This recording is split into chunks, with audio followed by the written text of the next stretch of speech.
Ladies and gentlemen, good day and welcome to Tata Elxsi Q2 FY22 earnings conference call. As a reminder, all participant lines will be in the listen-only mode, and there will be an opportunity for you to ask questions after the presentation concludes. Should you need assistance during the conference call, please signal an operator by pressing star then zero on your touchtone phone. Please note that this conference is being recorded. I now hand the conference over to Mr. Lokesh Parekh from Christensen Advisory. Thank you, and over to you. Thank you, Stanford. Good afternoon to all the participants on this call. Before we proceed to the call, let me remind you that the discussion may contain forward-looking statements that may involve known or unknown risks, uncertainties, and other factors. It must be viewed in conjunction with our business risks that could cause further result performance and achievements to differ significantly from what is expressed or implied by such forward-looking statements. To take us through the results and answer your questions today, we have the senior management of Tata Elxsi, represented by Mr. Manoj Raghavan, MD and CEO, Mr. Nitin Pai, Chief Marketing and Chief Strategy Officer, Mr. Gaurav Bajaj, Chief Financial Officer, and Mr. G. Vaidyanathan, Chief Investor Relations Officer.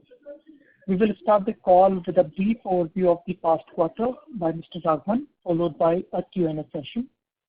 We would appreciate your cooperation in restricting yourself to 2 questions to allow other participants an opportunity to interact too. If you do have further questions, do join the queue and we would be happy to respond to them if time permits. I now hand over the call to Mr. Manoj Raghavan. Over to you, sir. Thanks, Lokesh. Good afternoon, everybody. Thank you for joining us today and hope you and your families are safe. I'm happy to report that we have delivered another quarter of steady growth across industry verticals, and we continue to execute strongly on both top line and bottom line. Our revenues from operations for the quarter gone by was rupees 595.3 crores, registering a growth of 6.6% quarter-on-quarter and 38.4% year-on-year. The growth was entirely volume-led, reflecting in a constant currency revenue growth of 7.4% quarter-on-quarter and 37.2% year-on-year. We had forex losses to the extent of 4.7 crore, while we had an almost equivalent gain in the last quarter. We will continue to monitor our hedging policy and tweak as required, but the real focus is on driving operational performance while managing downsides from currency. Our profit before tax grew 11.1% quarter-on-quarter and 55.5% year-on-year to 171 crores. Net profit for the quarter stood at 125.3 crores, reporting a growth of 10.5% quarter-on-quarter and 58.9% year-on-year. The company's growth was powered by the Embedded Product Design, EPD, our largest division, at 10.6% quarter-on-quarter and 34.4% year-on-year in constant currency terms. Within EPD, the growth was broad-based across verticals. The transportation vertical business posted a smart double-digit quarter-on-quarter growth of 12.9% and 29% year-on-year. Media and communication and healthcare verticals delivered another steady quarter. Media and communications grew by 7.8% quarter-on-quarter and 32.9% year-on-year growth, and healthcare grew by 6.6% quarter-on-quarter and 72.3% year-on-year. We are seeing significant growth in automotive market with large and strategic deals with both OEMs and suppliers in the EV and autonomous technologies, underscoring our technology and engineering leadership. Tata Elxsi won a multi-million $US electric vehicle software development program for a new age EV OEM in the APAC geography. We also won a software platform development deal for level 3 autonomy and beyond from a North American system supplier. Rest of the world, which is really Japan, Korea and China for us, has been muted for some quarters, especially because it is automotive heavy, and travel restrictions also damped the start of new projects in these regions. We are seeing some revival here. We also won an EV system software development deal from a leading Japanese tier 1 supplier, which will ramp up from this quarter. Our media and communication business continues to grow steadily, led by organic growth and deeper mining in our top customers and platform-led deals, which are enabling entry into operators and broadcasters that were otherwise not accessible. We were selected as a platform provider and system integrator for a multi-region Android TV launch for a leading America-based operator, and this will be a multi-year engagement. Our award-winning ICX platform for customer experience was chosen by a leading global telecom operator to be adopted and deployed across multiple countries. We will see new countries signing on over the next few quarters. Our industrial design business declined 14.2% quarter-on-quarter basis. The sequential decline was due to a shift in program timelines for a large ongoing design-led innovation project with a US customer who also featured in our top 5 customer list. We have finished one phase of this large project, but subsequent phases are deferred, and we expect this to resume in the next 1 to 2 quarters, but the values will be spread over a few quarters. In the meanwhile, IDV is creating traction through design-led deals, which have a multiplier effect for the 3 verticals, and has won significant projects for itself. One example is a deal we announced this quarter where we are selected as a strategic design agency to redesign an entire portfolio of appliances for a leading Asian appliance company. IDV grew smartly at 64.5% on a year-on-year basis and continued to baseline at a much higher numbers than the same quarter in the previous year. This is a better sign of long-term trend of sustained revenues, while some work is still project-based and therefore subject to volatility quarter-on-quarter until new projects kick in fully. Overall, we are also focused on deeper mining of our customer beyond the top 10. We believe there are great logos in our customer base that can deliver growth. We are also carefully adding customers in each vertical that can drive future growth for us. We added over 700 new employees to the Alexion family in the quarter. While attrition increased to 13.9% for the quarter, we are still lower than industry averages and continue to actively work on retention, especially for key employees, while continue to plan and add new employees to drive future growth. In summary, it has been a very satisfying quarter with superior top line and bottom line performance that are supported by industry-leading operational excellence and talent retention. And we are entering the third quarter with a strong order book and a healthy deal pipeline across key markets and industries. With that, I hand it over to the Q&A session. Thank you for your time. Thank you very much, sir. Ladies and gentlemen, we will now begin the question and answer session. Anyone who wishes to ask a question may please press star, then 1 on their touchtone telephone. If you wish to remove yourself from the question queue, you may press star, then 2. Participants are requested to use handsets while asking a question. Anyone who wishes to ask questions, please press star, then 1. The first question is from the line of Vimal Gohil from Union Asset Management. Please go ahead. Yeah, thank you for the opportunity, sir. Congratulations on a good quarter. So my first question is if you could just quantify. So last quarter you had a one-time large bonus payout, and this time around, I guess there would be salary hikes that would have got executed. So if you could just highlight what was the impact of the salary hikes on margins in this particular quarter. And my second question was related to transportation vertical. We've seen a very, very good sequential uptick in transportation.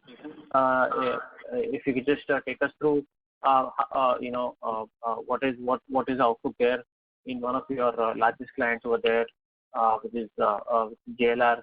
How is it doing? Would you say that it is at its probably at its close to its all-time highs as well, along with other clients? And we expect medical devices also. We were expecting to take it to 20%. So are we on track for that? Those are my 3 questions. Thank you. Yeah, thank you. So there are multiple questions there. Yes, we've had a full salary hike in this quarter, starting from July. The salary hikes were of the range of about 14 to 15 crores, right? So that's the sort of salary budgets, hike budgets that were incurred in the quarter. You talked about automotive business. Yes, automotive business has been subdued for many quarters, and the last quarter and in this quarter we have shown some decent growth. This quarter definitely a double-digit growth. So a lot of good traction in the marketplace from both OEMs and Tier 1s. Our JLR business definitely has also grown, so which is very satisfying. But again, we are nowhere close to the peak we were, and I think the peak we were was sometime in 2017-18 time frame. So we are much below that peak, so there is a long way to go. And we strongly believe that as JLR pivots into a full EV sort of OEM and manufacturer, there are a lot of opportunities that will open up for us, and hopefully pretty soon we should be able to cross the peaks that we achieved in 2017-18 time frame. The medical business continue to grow, and as you've seen from a year-on-year basis, we have grown significantly, and we continue to focus our investments and focus our sales efforts on that business, and we hopefully will grow that business quarter on quarter as well as year-on-year basis. What we've seen is the engineering budget for OEMs don't really get impacted because of any temporary slowdown in their volumes. But does that really does that hold true? Are the engineering budgets, or let's say engineering outsourcing budgets, typically for OEMs and other large auto engineering, they have sort of decoupled from their volume growth, and this trend has been sort of accentuated in recent times. Would that be a fair assumption to make? Yeah, I think so. Yes, the industry is struggling with the semiconductor shortage and so on, right? But that's more a temporary, this quarter, next quarter sort of a situation. But long-term outsourcing, long-term projects and so on, we don't see any effect of the temporary situation on any of that, and we're pretty confident that unless this continues for the next 6 to 8 quarters, and industry is in a real serious difficulty, we don't see effect of this on our business. Thank you. The next question is from the line of Bharat Sheth from Quest Investments. Please go ahead. Hi, good afternoon, Raghavan and Nitin, and congratulations on good set of numbers. Hello. Yes, please. Raghavan, just I am trying to get some sense from medium-term perspective.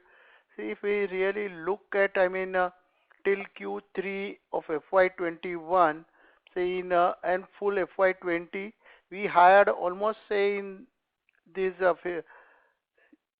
7 quarters, 756 employee, whereas in last 3 quarters we have added almost 1800, which is almost more than doubled. So how do we really seeing this medium term? And second thing on this attrition.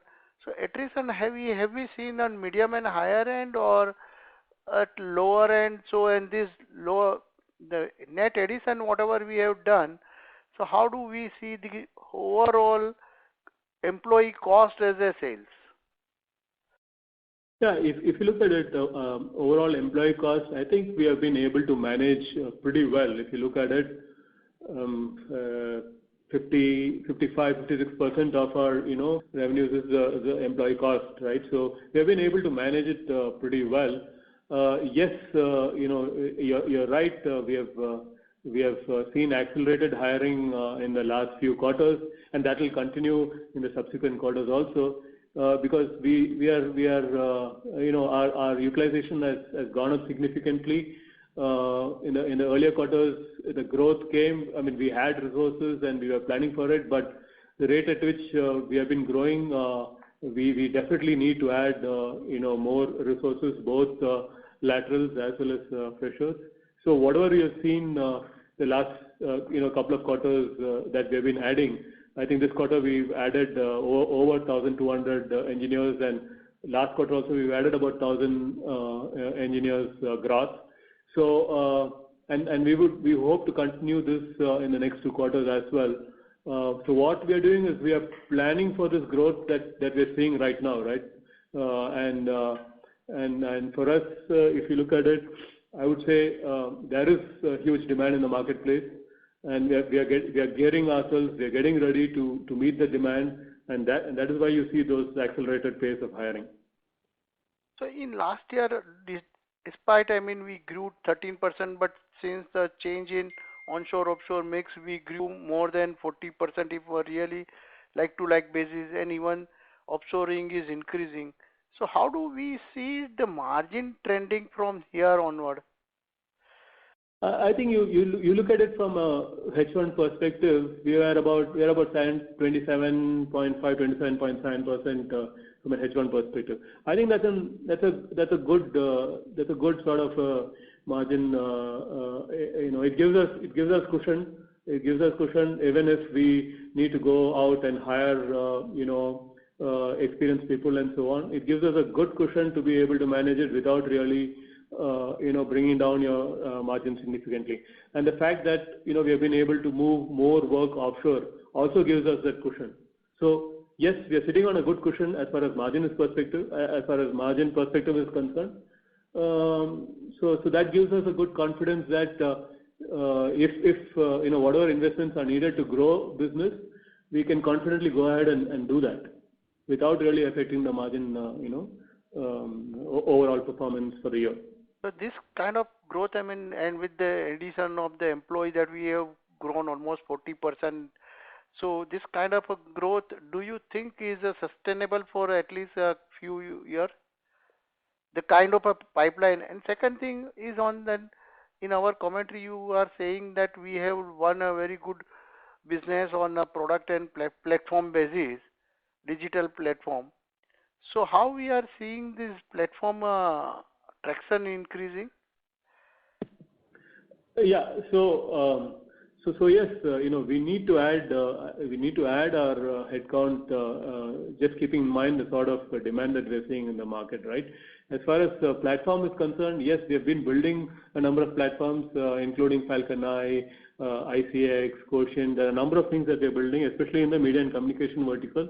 Okay. And that has really helped us to win customers, and operators that are otherwise difficult to really, you need to bring something of value to them that they will engage with you. And so our strategy of building these platforms has been pretty useful, and we have shown some good customer wins, including this quarter, where we have really licensed our platform and built solutions around it to win,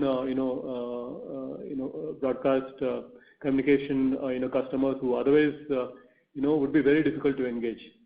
So we definitely would continue building these platforms, building these intellectual properties that, and per se, the licensing revenue from those may not be very significant, but what it really helps us is it helps us to get engaged and then build our services revenue around those platforms, and it also builds a very strong value proposition to differentiate ourselves from competition, and also build in a lock-in with the customer, right? So there are many reasons why we would continue to invest on these platforms.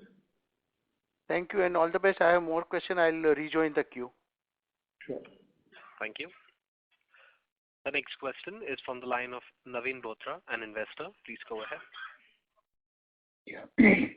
Congratulations, sir, for continued operating excellence with industry-leading EBITDA margins and highest ever quarterly profit, sir. And wishing all the very best, sir. Mr. Bharat has already asked about my best question of employees and platform-led deals. So I would like to repeat that one. If you can throw more light on our inorganic acquisition and further capital allocation towards the organic R&D and innovation-led investments or inorganic acquisitions, if you can throw some more light on that. And relating to that, if you can provide us the data whether our IPR-led revenues are even now below 5%, or if you can track plus more than 5%. Okay. Yeah, no, the IPR, I'll answer the second question. The IPR is definitely, below 5% from a standalone basis, right? But as I said, what is really good for us is IPR-led revenues, which are services around the IPR that we have. That is showing a good traction, and that is depending on. From a inorganic strategy, I've always repeated that we're not shying away from an inorganic activity, and the situation is the same. There is nothing to report as of now. As and when there is something for the investors, we will let you know. Okay. And second question is regarding the introduction of new verticals in the edutech and all the training and all that, because in the social media we are seeing some posts and all these things about the training and all these things. If you can say that just like healthcare, in the going forward, we will be introducing new verticals, standalone verticals, to give more focus, like edutech and all this. Yeah, we are continuing to invest in our edutech business. So it is still a very, very, very small business, but there is a definite focus. Similarly, on industrial 4.0 and manufacturing, we are continuing to invest. So these are two new areas that we're not calling it out as separate, industry verticals and so on, but we continue to invest in that, and we have early customers in both those cases. However, at an appropriate time, we will lay it out to the investors. It is still at an incubation stage right now. Okay. And just a small question regarding the hiring target for the next 2 quarters, if we will be touching the 5-figure employee 10,000 or just like that? Yeah, so I guess we should be able to. Our hiring would be in the range of, again, similar 1,200 to 1,500 a quarter for the next 2 quarters. Okay. So by end of the year, we will be around 10,000 net additions. Yeah, looking at the way we continue to hire, yeah, that is the figure that we are looking at. Okay. Thank you, sir. Thank you very much. All the very best. Thank you. Thank you. The next question is from the line of Saravanan Balakrishnan, an individual investor. Please go ahead. Yeah, thank you so much for giving me the opportunity. I just have a couple of questions. So first question is primarily on the client concentration risk, right? So earlier, top 5 clients used to contribute somewhere around 35 to 40%. So how that is changing? And second question is primarily on the ER&D space. Like where now, since the global OEM spend has increased, so what's the trend looking like? So what I see is, so across all ER&D companies, so they show similar growth rates where the industry itself is growing higher, where Tata Elxsi is primarily on the lead. So just want to get a sense of like what's driving this trend. Will this trend continue for 3-5 years? And if for any reason if the trend reverses, like how are we capped at? Like since we are adding 1,500 employees every quarter, so how is that project portfolio mix getting balanced in terms of any macro impact? Yeah, so our top 5 customer concentration is 36.6, almost 37%.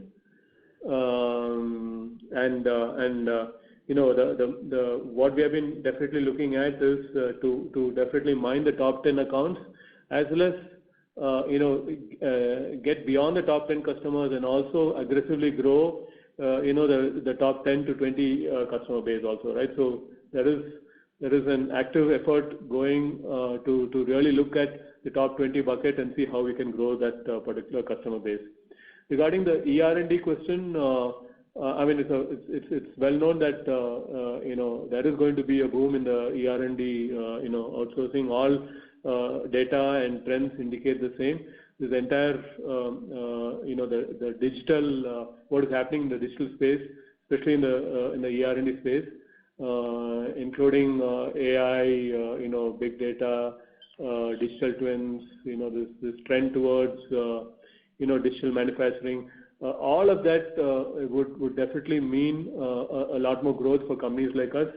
We are seeing we are seeing traction. If you look at the industry or industry segments that we are in, automotive, because of EV and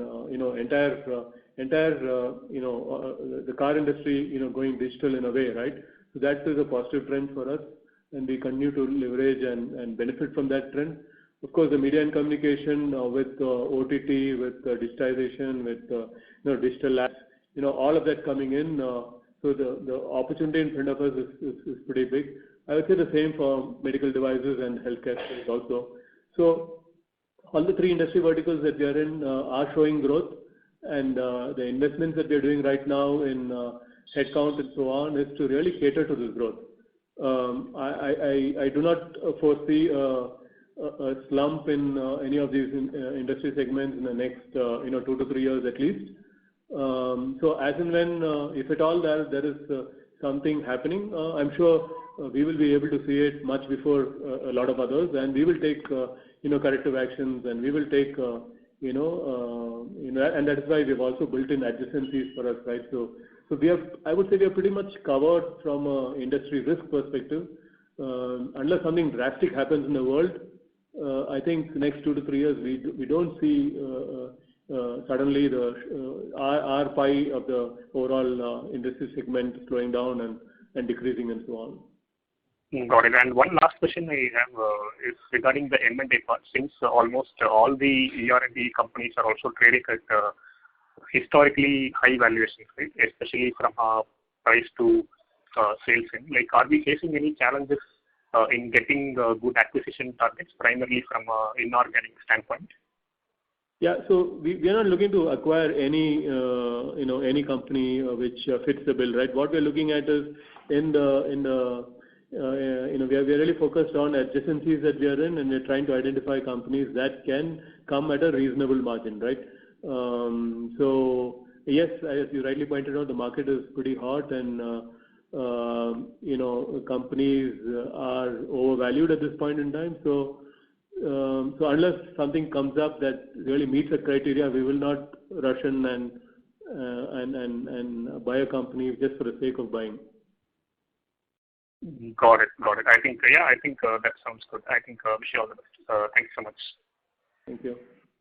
Thank you. A reminder to the participants, to ask a question, please press star, then 1. The next question is from the line of Amit Savani, an individual investor. Please go ahead.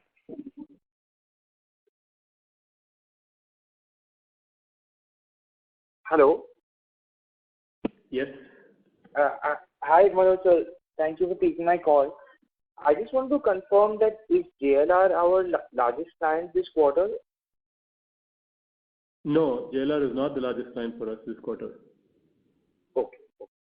And the other point is that, so you mentioned that the employee cost went up by 14 crores because of the increment, but the QOQ increase in the employee cost is 8 crores.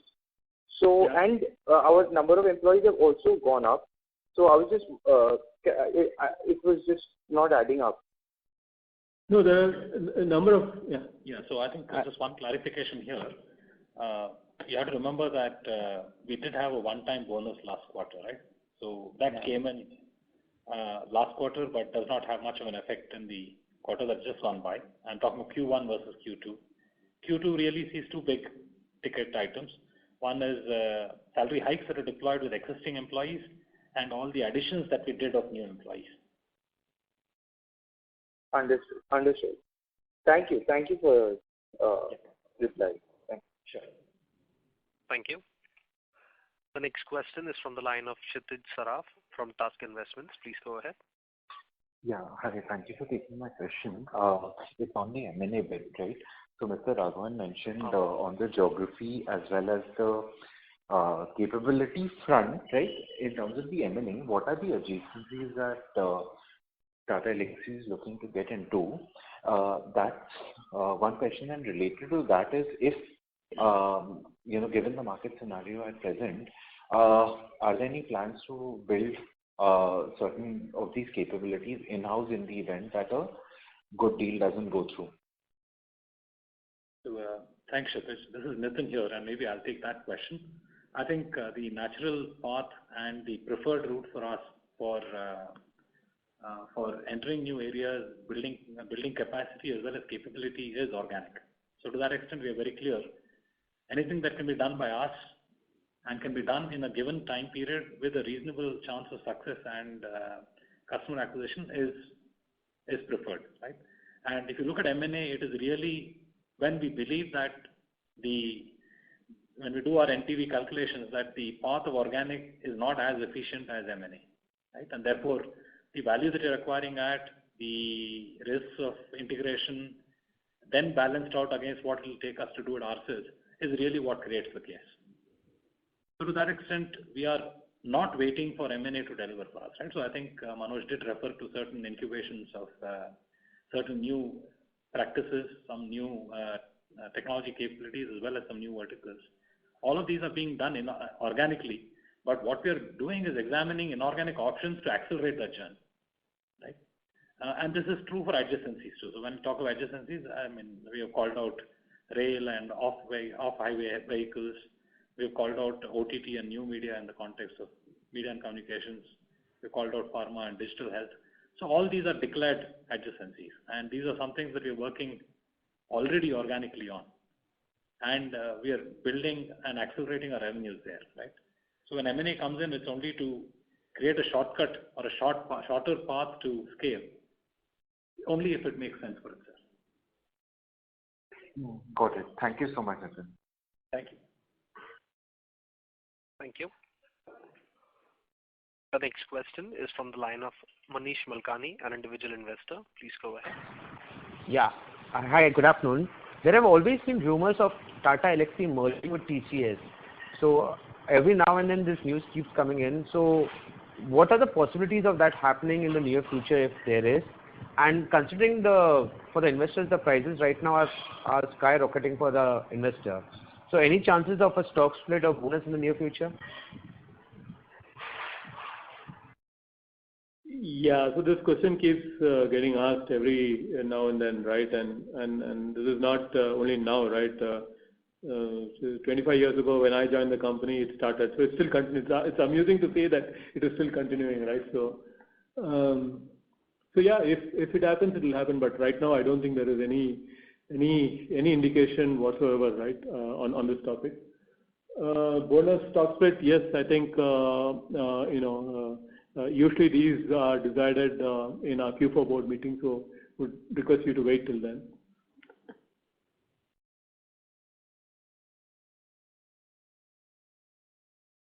Mr. Malkani, do you have any further questions?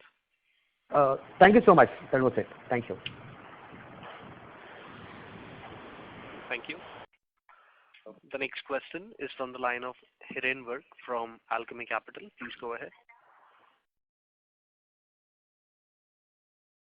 Yeah, hi, Raghavan and Nitin. I have no questions actually. I just came on the call to congratulate the two of you on a very strong set of numbers and fantastic execution. Keep the good work going. Thank you, Hiren. Thank you. All right. Thank you. Cheers. Thank you. The next question is from the line of Apurva Prasad from Elara Capital. Please go ahead. Thanks for taking my question.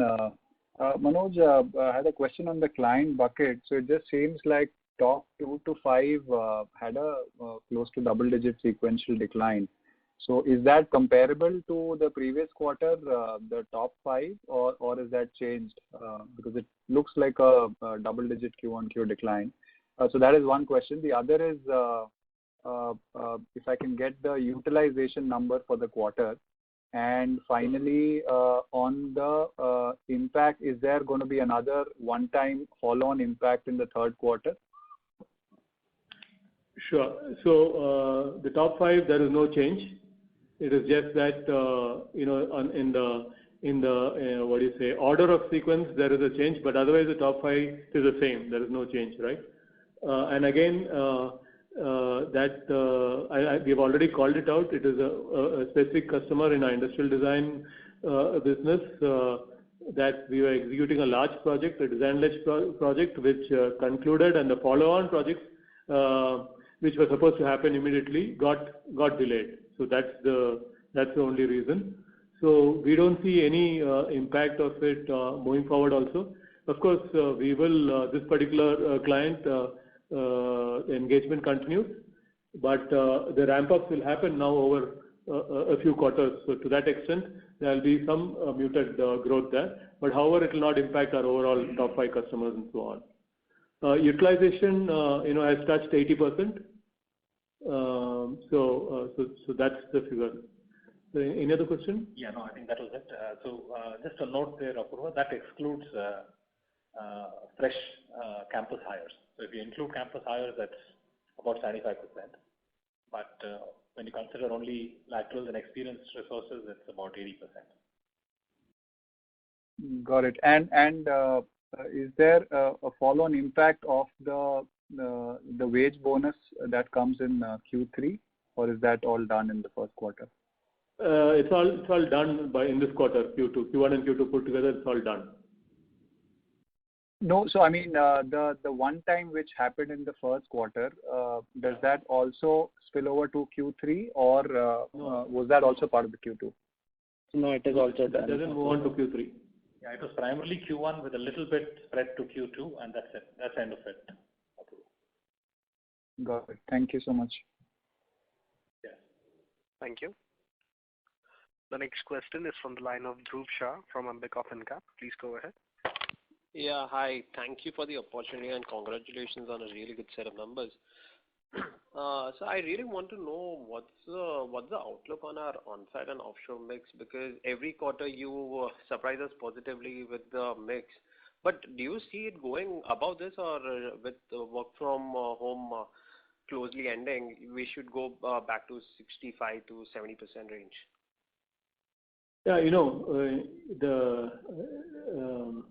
so we are at 75-25 right now, right? So on-site, literally speaking, is lesser effort, right? For the same hard work you put in, I can get double the revenue. You should sort of imagine this growth. We are primarily pushing this growth through offshore revenues, and which means we have to work doubly hard to get this revenue growth. So unlike other companies and so on, this growth comes from purely project-led offshore engagements. And if you look at from a headcount perspective, so that's also another reason why we are aggressively adding headcount, right? Because we are growing offshore project execution and offshore revenues. Having said that, Q3,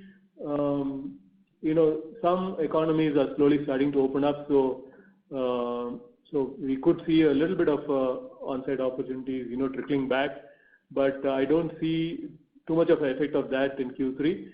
But we would closely watch Q4 and the next Q1 to see how the situation changes, right? But at this point of time, I think we would be trending between 75, 76, 77% offshore. That's the visibility that we have.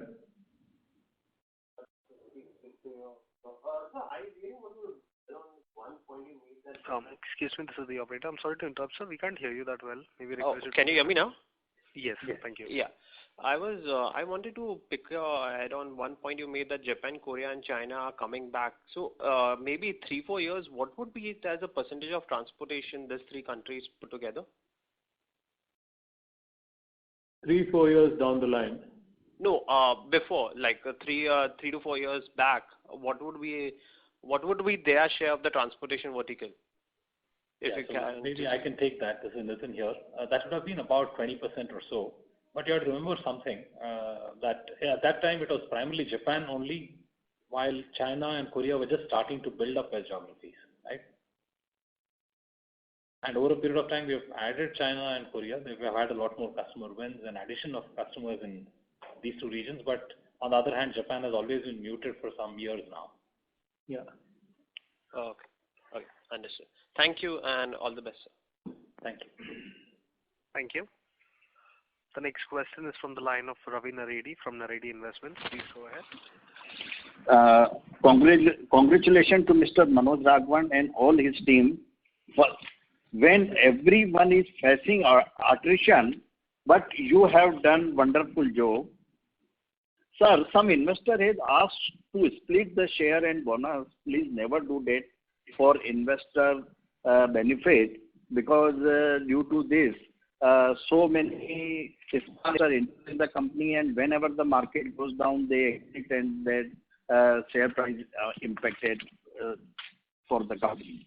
So our request is that no bonus, no split, please. Thank you. Okay. Your points are noted. Thank you. The next question is from the line of Rishabh Surana from Niyam. Please go ahead. Hi, thank you for taking my question. First of all, congratulations on the really good set of numbers.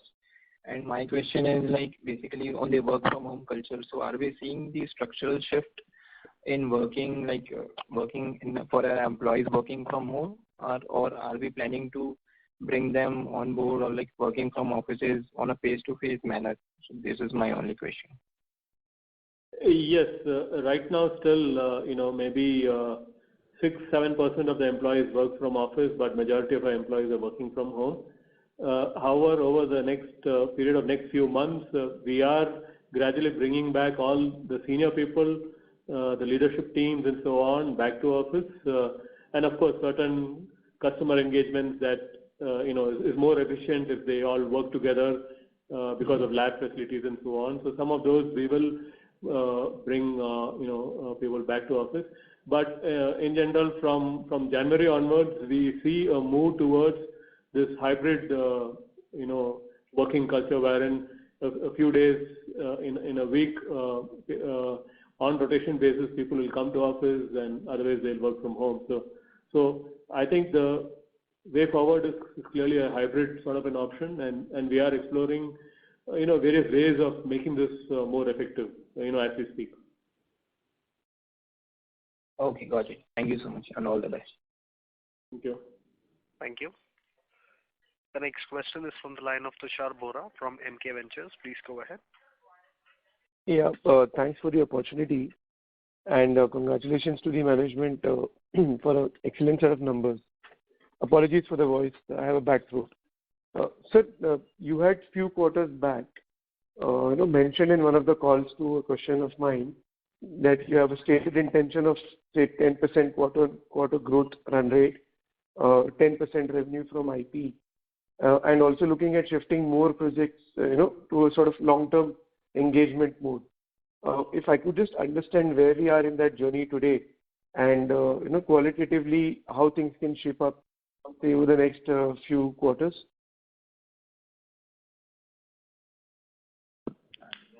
Yeah. So very clearly on a long-term, projects and engagements, that is a work in progress, and the sort of, growth that we have seen over the last 8 quarters is a primary indication of the sort of, client mining that is happening, and the sort of, long-term deals that we are winning, right? So, all the, policies within the organization, from an incentive policy, sales force, incentive policy, etc., is really focused on rewarding, long-term, deals and so on.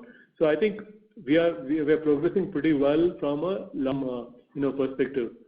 From an IP perspective, I think we are still below 5%. But what point to note for you is that we are pretty okay with that, because what we see instead of a standalone IP and revenues attached to that alone, the sort of add-on revenues that we get by licensing our IP and building the services around those IPs, that is what we are leveraging, and that is what we are, that is what is helping the company grow. So I would say that is okay.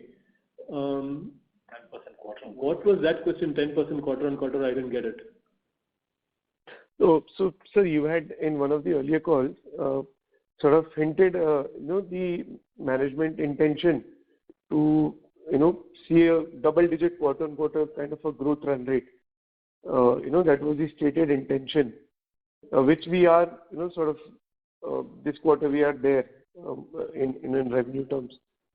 I'm not sure if I've intended any double-digit quarter-on-quarter growth. Yes, double-digit year-on-year is what I've talked about. I'm not sure of whether I've said anything quarter-on-quarter.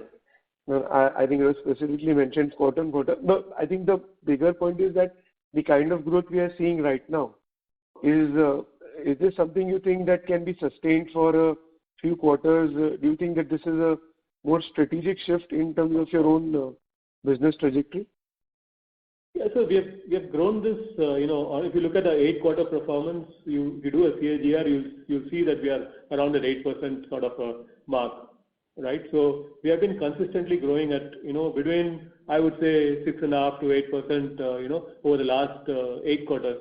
Yes, 1 or 2 quarters, 1 quarter maybe we've had a little bit of a dip here and there, but by and large, CAGR perspective, we would have grown in this range. So that's the sort of focus that we have as a management team and as an organization, and we are putting in everything, right, including investments, hiring,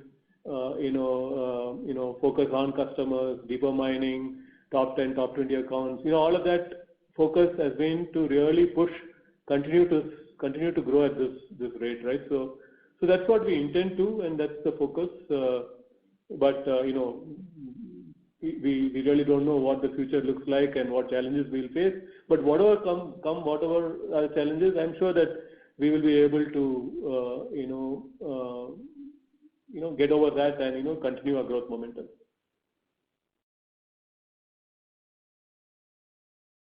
Thank you. The next question is from the line of Bharat Sheth from Quest Investments. Please go ahead. Hi, thanks for the opportunity. On this designing-led growth, which we were harping a big, of course, it's an initial stage. So when do we really think that this designing business will give us a sustainable growth every quarter on quarter,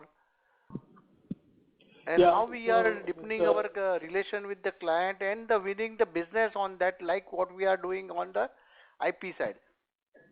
Absolutely. So industrial design is critical because it's an entry strategy for us to be able to mine, able to get into and mine customers, and also maintain our margins due to the sort of design-led innovations that we bring in, right? So if you notice it, Mr. Bharat Sheth, as compared to last year, the industrial design business is almost sort of at 70-80% higher than the last year's run rate. Okay. That itself should give you a good indication of the sort of changes that we have made to enable this sort of a growth. Okay. Yes, design-led deals and industrial design customers, not always do we have multi-year deals, and that is still a work in progress, I would say. But we have a great team, a great potential. It is just that we need to be a lot more consistent, and I would say it will take another 3 to 4 quarters to get there. But I'm saying that even at this stage, I'm pretty happy and that we are in a good shape as compared to the last year. And this is really related more with media business or healthcare? It cuts across. It cuts across media, healthcare, automotive, industrial, manufacturing, education. It cuts across multiple industry verticals. Okay. And second thing, since we have done a lot of campus hire, so how much time really it take us to deploy the same people?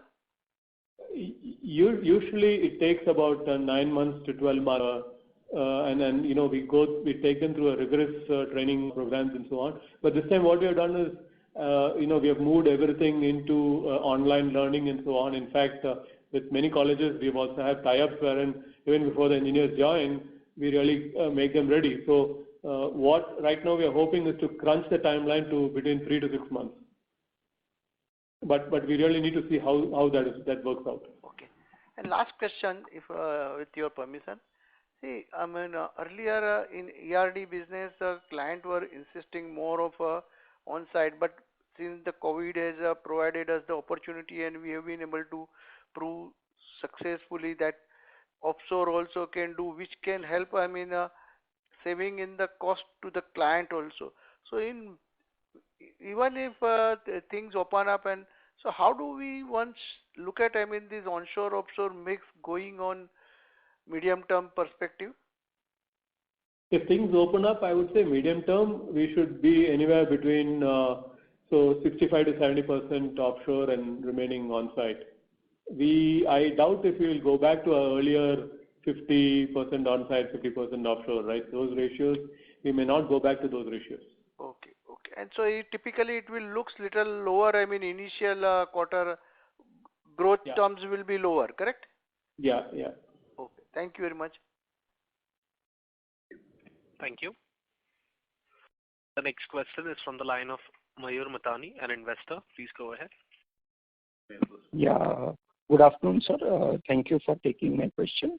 In our earlier calls, we mentioned that there is order book visibility for our kind of company for next 6 to 9 months.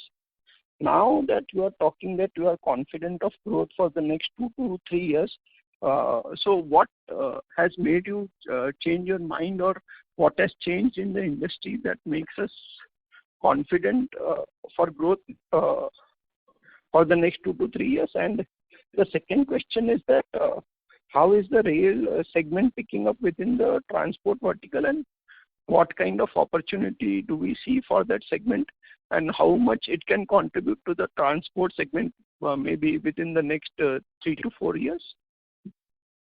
Yeah. So order book visibility, as I said, is pretty good, and order book visibility is one thing versus overall growth in the industry, right? When I say growth in the industry, growth expectation, right? I'm not saying that next 2 to 3 years, 100% we will grow. What we're talking of from a order book visibility is the 6 to 9 months, right? So that continues, that visibility is there. But all indications, whatever you read, the trends that you see in the marketplace, whether it is on the EV side, whether it's on the OTT side, on the connected healthcare side, all you talk about customers, you talk about the overall industry, the ER&D trend, whatever you read indicates that this cycle will continue for the next 2 to 3 years. And that is the confidence that I talked about. It's not that we have an order book coverage for the next 2 to 3 years. That's not true, okay? Rail segment, yes, rail segment continues to grow for us. We won some good deals even in this quarter. From a midterm to from a 5-year perspective, I would say we would expect rail and off-road, right, that segment to contribute about 20% to our transportation business. Right, sir. Thank you. Thank you. The next question is from the line of Naveen Bothra, an investor. Please go ahead. Yeah. Thank you for giving the opportunity once again. My question is regarding the taking from the last con call, our aspirational $1 billion revenue target. If you can enlighten us more about this, is it the right time, or you would take a little bit more time to articulate that $1 billion revenue aspiration by 2026? No, we've never talked about anything like that, Mr. Bothra. So we talked about having some internal, goals and so on, but we have never talked about it to external investors, right? So we're not in a position to talk about something about which we are not ready to talk about. Okay. No, in the last con call, we had the discussion that we are in the process. Right now, we are in the process of... No, what I told very clearly is there are internal goals and we're working on those internal goals, but that is not for the external world. Okay. Okay, sir. Thank you very much. Thank you. Thank you. Ladies and gentlemen, we take the last question from the line of Rohan Advant from Multi-Act. Please go ahead. Yeah. So thanks for the opportunity. So my question is again on the onshore-offshore mix, which is 75-25 now. Now, say in FY23 or 24, we go back to 65-35. What does it mean for revenue growth and margin? Because will customers reduce volume because otherwise they'll have to pay a lot more, or will it mean very high revenue growth but lower margins but more absolute profit? So if you just could throw some light on, what happens when we move, on the other direction to say 65-35, what happens to the huge volume growth that we had in the last 18 months or so? Thank you. Yeah, so this is Nitin here, and maybe I'll take that, Rohan. I would put it very simply, right? These are all scenarios. Now, what is desirable is different from what scenarios may play out. I think what is desirable for us is very clear. We would like to demonstrate offshore delivery because that is where both scale and capability is fully at play. So when you deploy people on site, the capability of your organization is limited to whoever is on site and how much ever little you can convey through him and with him or her in this case, right? So we are very clear that from a strategic perspective, offshore is far more preferable to on-site. It's not purely for margins alone. It is simply because the value delivery is higher. Now, having said that, how does the market trend is slightly different because there may be certain customers who by themselves have a slightly greater preference for a lot more on-site than we would like. There may be certain projects by which naturally demand a lot more on-site. Similarly, if you look at the rest of the world, especially Japan, Korea, China, and so on, because of language barriers, there is a natural inclination for some on-site, especially multilingual and so on, right? So you have to look at it as a combination of what dynamics come from the kind of projects we execute, regions we are executing in, and what is desirable. We are very clear. We would like to promote and accelerate offshore delivery because we believe that is not only margin accretive, but more importantly, strategically it differentiates us from anybody else in the market because of our ability to deliver. Right? So I'm just making the point that 65-35 is not a desired position, and nor is it that we expect it to go all the way there in a hurry. We expect we pivot very slowly, and that is where a large part of our focus will be, how do you make sure you can continue to deliver offshore? Got it. Thanks for taking my question and all that. Thank you. Thank you. Ladies and gentlemen, that was the last question. I now hand the conference over to the management for closing comments. So, on behalf of Manoj and the management team at Tata Elxsi, I would like to thank all our investors for taking the time to join us today for the call. We've had a good quarter. We hope to keep working on these lines, and we look forward to connecting with you again at the end of the quarter. Happy festive season to all of you. Goodbye. Thank you. Bye-bye. Thank you very much. Ladies and gentlemen, on behalf of Tata Elxsi, that concludes this conference. We thank you all for joining us, and you may now disconnect your lines.